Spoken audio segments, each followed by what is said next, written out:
La 5e revue du programme économique et financier du Cameroun, appuyée par la facilité élargie de crédit et le mécanisme élargi de crédit, est en chantier. C'est l'objectif de la venue au Cameroun d'une mission du Fonds monétaire international qui a été reçue en audience le 23 octobre 2023 par Paul Montazé, le ministre des Finances, entouré pour la circonstance de ses collaborateurs les plus proches.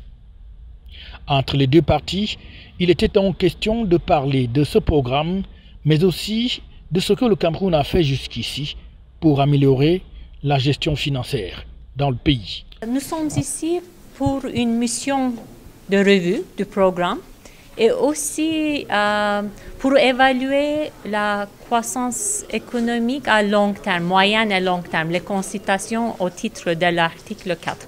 Donc la mission a deux objectifs en fait. Donc les réformes sont importantes pour le développement du pays. Donc on travaille ensemble pour évaluer les réformes de programme. Les réformes avancent et il y a certaines réformes sur lesquelles il faut discuter davantage. La performance du programme économique, l'évolution récente dans les perspectives de l'économie camerounaise, sans oublier la politique budgétaire, la stratégie d'endettement à moyen terme, ainsi que l'avenir de l'engagement du Cameroun vis-à-vis du FMI.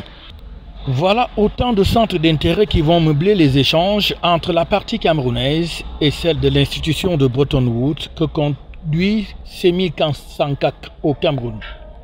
Par ailleurs, à cela, il faut ajouter d'autres réunions beaucoup plus techniques, celles-là, entre le FMI et la COBAC, les banques, sans oublier le ministère de l'eau et de l'énergie, la SONARA, tout comme la société civile et les syndicats.